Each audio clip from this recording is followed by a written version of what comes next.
Pero muy buenos días, queridas hermanas y hermanos. Que Dios les bendiga en esta mañana hermosa y bienvenidos una vez más al podcast de nuestra Iglesia Bautista Aposento Alto. Yo soy su servidor, el pastor Alberto Guzmán, quien te recuerda lo que nos dice la palabra del Señor en Santiago 4:8. Acercaos a Dios y Él se acercará a vosotros. Óigame, qué hermosa promesa de Dios para nosotros comenzar en este día. Y es precisamente de esto de lo que se trata este podcast. Hoy usted va a recibir comentarios, reflexiones y meditaciones a fin de que nosotros reconozcamos que necesitamos reconciliarnos con Dios y acercarnos a Él. Y que nosotros también reconozcamos que esta reconciliación Dios la ha hecho posible única y exclusivamente por medio de su Hijo Jesucristo.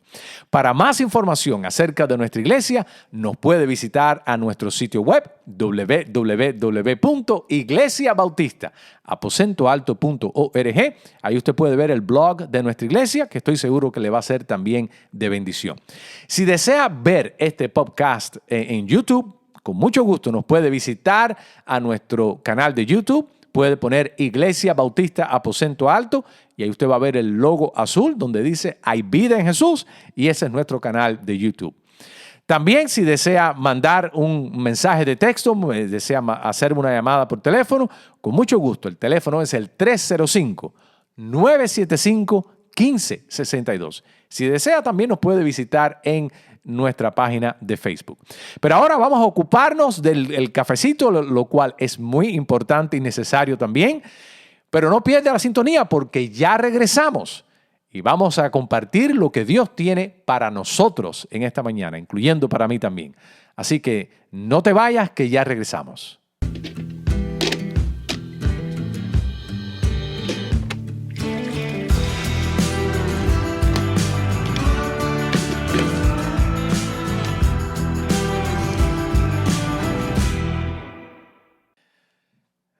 Gracias, hermanas y hermanos, por esperar en esta hora y vamos a pasar al tema del día de hoy. En esta Navidad, sin lugar a dudas, uno de los temas de la Navidad es el tema de la encarnación. Es el tema de que Dios se hizo hombre. Y esa realmente es la esencia de la Navidad, porque sin eso realmente no hay motivo por el cual celebrar. Y es lo que hace el nacimiento de Cristo realmente único y digno de nuestra celebración en esta hora. Pero ahora, la pregunta es, ¿por qué fue necesario de que Dios se hiciera hombre? Eso es lo que decimos en la Navidad, que Dios se hizo hombre. ¿Por qué fue necesario que Dios se hiciera hombre? Y esta pregunta la vamos a tratar de responder en 2 episodios, porque es una pregunta, como ustedes saben, muy profunda, muy heavy, realmente muy profunda. Y no quisiera tratarla en un solo episodio. Así que el día de hoy vamos a responder a la pregunta por qué es que fue necesario que Dios se hiciera hombre. Y mañana la vamos a responder también.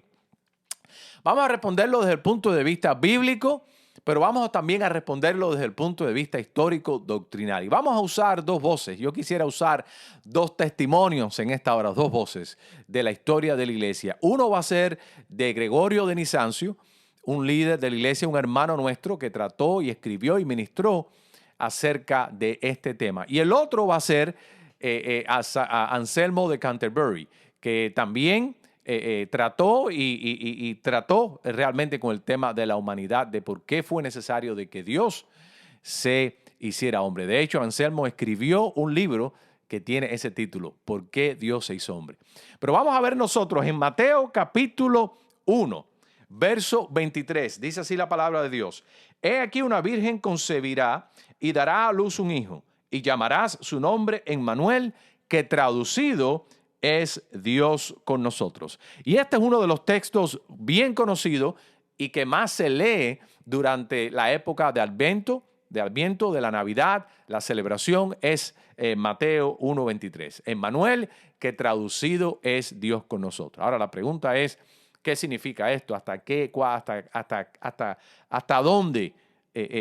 ¿Cuál es la magnitud de esta expresión de que Jesucristo es Dios con nosotros? ¿Significa que Jesucristo es pro nosotros?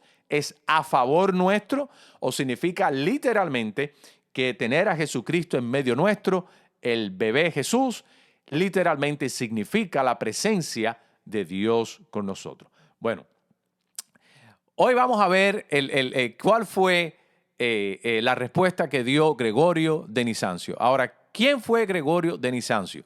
Tenemos que transportarnos para el cuarto siglo. Y el cuarto siglo de la época cristiana fue un siglo de muchas batallas doctrinales, fue una época, una temporada donde había muchas cosas grandiosas que estaban pasando, la evangelización, la gran comisión, había muchas personas que se estaban convirtiendo, etcétera y demás. Como bien usted se puede imaginar, épocas de persecuciones también y todo esto. Pero también fue una época en la cual el enemigo trató siempre de tergiversar y de confundir a la iglesia en las cosas más básicas. Ya esa es la táctica del enemigo cuando trató a confundir a Adán y Eva y lo logró cuestionando la revelación de Dios. ¿Se acuerdan que Dios dijo, le dio permiso y la bendición a los hombres para que comieran de todo árbol en el huerto, excepto de un solo árbol? Y en Génesis capítulo 3 vemos nosotros cómo el enemigo tergiversa ese mandamiento y dice, así que Dios os ha dicho que no coman de ningún árbol del huerto. Imagínense, tergiversando lo que Dios realmente ha dicho. Igualmente, durante esta época, en el siglo IV, el enemigo siempre ha tratado de tergiversar, y algunas veces ha tenido éxito, en otras no, de tergiversar la enseñanza, la doctrina, la revelación y de confundir a la iglesia cristiana en las cosas más básicas. En este caso, la identidad de nuestro Salvador, la identidad de Cristo. La Biblia nos dice que es Dios con nosotros. Bueno, en aquella época existía un individuo que se llamaba Apolinario. Y el apolinarismo, perdóneme si no lo estoy pronunciando correctamente, el apolinarismo que se desprende de este señor, de Apolinario, de Apolonios, es que Cristo, escuche bien, Cristo es Dios con nosotros, pero en un sentido sí, en otro no. Básicamente, Cristo es un ser humano. Totalmente, buscaba tratar de responder a la pregunta hasta dónde Cristo era humano. Entonces, él planteaba de que Cristo era humano totalmente en su humanidad, en su cuerpo, por así decirlo, físicamente, pero la mente de Cristo no era humana, la mente de Cristo era divina. Es decir, que la mente no era humana, sino realmente era su cuerpo. Entonces, eso se trató o se dio a conocer como el apolinarismo. Este tipo de forma de ver a Cristo, que Cristo es humano, pero que realmente la mente no lo era, sin duda trajo ciertas preguntas y respuestas dentro de la iglesia. Entre ellos, aquellos que se conocieron como los padres capadocianos. Era simplemente para referirse a una región en Turquía, que en aquella época era Constantinopla y se llamaba Capadocia. Hoy en día creo que está dentro de 3 provincias en Turquía, pero en aquella época estaban estos 3 hermanos nuestros, 2 de ellos que eran hermanos sanguíneos y uno que era amigo de ellos, pero hermano en Cristo. Uno era Gregorio, otro era Basilio y el otro era Gregorio igualmente, pero interesantemente los 2 Gregorios no eran hermanos, sino era Gregorio y Basilio y el otro Gregorio. Estos 3 hermanos eran defensores de la doctrina cristiana ortodoxa de la iglesia, lo que realmente vemos que la doctrina que sale desde el primer siglo por medio a través de los evangelios y de las epístolas del apóstol Pablo y de la literatura cristiana del Nuevo Testamento que ya estaba circulando en las iglesias. Y básicamente lo que dice Gregorio Nisancio en cuanto a esto de que Cristo realmente tenía una mente divina, pero que no era una mente humana. La respuesta a la doctrina de la encarnación, ¿por qué es que la doctrina de la encarnación de que Dios hizo hombre es importante? No es porque es una doctrina en sí, sino porque depende de otra doctrina. Depende, en este caso, la doctrina de la redención. La doctrina de la redención es la que realmente responde a la pregunta de la doctrina de la encarnación. ¿Qué fue lo que pasó en la cruz del Calvario y hasta qué magnitud fue lo que pasó en la cruz del Calvario? Entonces eso explica realmente también la identidad de Cristo. Y una de las cosas que dijo Gregorio de Nisancio es que aquello, con esta frase célebre en una carta que le escribió a un hermano nuestro, que decía que aquello que no se había asumido, aquello que no se había tomado, no se había sanado. Es una expresión. Aquello que no se asume no se ha sanado. Estoy traduciendo del inglés. Y básicamente él lo que está diciendo es para que la humanidad, la naturaleza humana, la humanidad en este caso, haya sido redimida por Cristo, nuestra humanidad toda, totalmente, plenamente, requería de que Cristo no se hiciera, de que Dios no se hiciera hombre, 90% o 1% o un 80% de lo que somos nosotros, sino nosotros en nuestra totalidad, para que la humanidad haya sido redimida en la cruz del Calvario, en el sacrificio de Cristo. Esto requiere que la humanidad haya sido asumida también por Cristo. Recordemos que Jesús, el Hijo de Dios, es Él el que paga por nosotros. Y entonces lo que veía Gregorio era que realmente lo que no se llevó a la cruz, en otras palabras, lo que no se llevó a la cruz, lo que Cristo no llevó a la cruz, no se lidió con Él ahí. O sea que si todo lo que Cristo llevó a la cruz, nuestra humanidad, nosotros como personas, si algo no estuvo presente ahí en la cruz, pues no se resolvió. Y lógicamente Cristo muere efectivamente y la sangre de Él es eficaz y nos limpia de todo pecado y nos libera no un 90% de nuestra persona, de la constitución del ser nuestro, o un 80% o el cuerpo y no la mente, sino nuestro cuerpo, nuestra mente y nuestra alma, todo nuestro ser realmente ha sido redimido realmente por el sacrificio de Cristo. Luego entonces, todo el ser nuestro tuvo que estar presente y representado en la cruz del Calvario, porque todos nosotros realmente somos pecadores. Toda la constitución humana, no solamente nuestro cuerpo, sino nuestros pensamientos también, todo lo que constituye el ser humano, estamos apartados y somos pecadores y estamos lejos del Señor.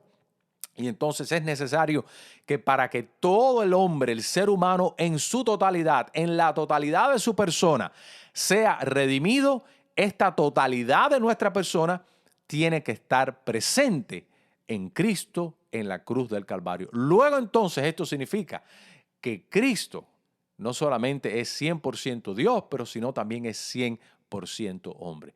Entonces la pregunta es, ¿por qué es que fue necesario que Dios se hiciera hombre?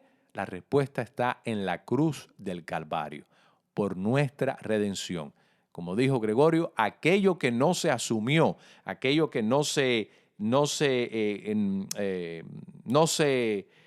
bueno, en mi país, en mi idioma decimos, no se cogió, no se agarró, aquello que no se asumió en sí, realmente no se sanó o no se redimió.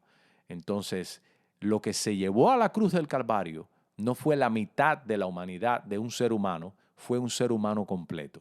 Eso fue lo que estaba en la cruz del Calvario y esto nos dice a nosotros que es la respuesta de por qué es que realmente, bueno, la Biblia no lo dice, ¿no? Pero yo estoy tratando de soportar o de argumentar o de esclarificar este tema desde un punto de vista cristiano teológico, pero es realmente la doctrina de la redención la que demanda la doctrina de la encarnación. Y la doctrina de la encarnación está enseñada en la Biblia porque nos dice a nosotros realmente que Jesucristo es Dios con nosotros. Y también podemos leer ahí en Filipenses, que yo quisiera leerles brevemente en Filipenses, capítulo 2, donde el apóstol Pablo nos habla a nosotros también de esta encarnación, ¿verdad? De esta encarnación, de la doctrina de la encarnación que la vemos nosotros en Filipenses. Déjeme buscársela un momentico por acá. Lo tenía aquí, pero se me fueron las páginas de la Biblia. En Filipenses capítulo 2. Puedo parafrasearlo, pero prefiero leerlo literalmente. Y dice así: haya pues en vosotros este sentir que hubo también en Cristo Jesús, el cual siendo en forma de Dios, no estimó el ser igual a Dios como cosa a que aferrarse, sino que se despojó a sí mismo, tomando forma de siervo, hecho semejante a los hombres, y estando en la condición de hombres, se humilló a sí mismo, haciéndose obediente hasta la muerte y muerte de cruz. Por lo cual Dios también le exaltó hasta lo sumo y le dio un nombre que es sobre todo nombre, para que en el nombre de Jesús se doble toda rodilla de los que están en los cielos y en la tierra y debajo de la tierra, y toda lengua confiese que Jesucristo es el Señor, para gloria de Dios Padre. Y aquí vemos nosotros esta humillación de Cristo. Inclusive, algunos cristianos han comentado, y yo hasta más, hasta más recuerdo, yo quiero pensar que es la iglesia ortodoxa griega, que para ellos ven este tiempo de la Navidad, para nosotros los cristianos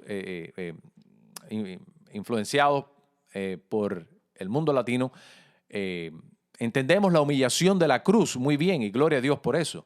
Pero no nos podemos olvidar, nuestros hermanos de la iglesia ortodoxa griega, ellos realmente entienden la humillación de la encarnación, que es una humillación que pocas veces nosotros le prestamos atención, porque está rodeada realmente de algo lindo, de algo bonito, algo romántico, ¿no? El nacimiento de un niño, algo lindo, pero hubo una humillación ahí cuando realmente Dios se hizo hombre en la persona de Jesucristo.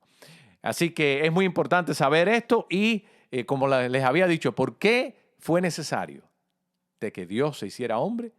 Bueno, porque aquello que no se asumió, que Él, Cristo, no asumió, que no cogió en Él, que no agarró en Él, por decirlo así, no fue lo que Él sanó en la cruz.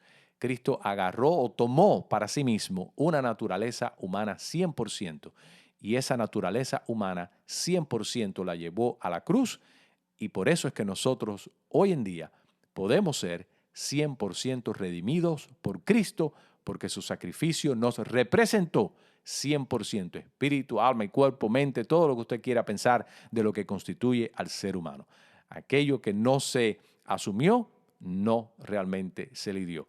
Y es muy interesante que el amigo de él, Gregorio, dijo también que el pastor, cuando Jesucristo dijo que el Hijo del Hombre no vino a ser servido, sino a servir y a dar su vida en rescate por muchos. Y también le dijo a Zaqueo que el Hijo del Hombre vino a buscar lo que se había perdido. Y es muy interesante notar que, como dijo Gregorio también, que Jesucristo no es el buen pastor que cargó en él solamente la piel de las ovejas, sino que cargó en él a la oveja completa, todo nuestro ser. Así que en este tiempo de Navidad nosotros podemos celebrar la gran bendición de Emmanuel, Dios con nosotros, que Dios se hizo hombre para salvarnos a nosotros. Desde luego, sin nuestra naturaleza pecadora. Recordémonos que han habido 3 hombres realmente sin pecado en algún momento en la historia.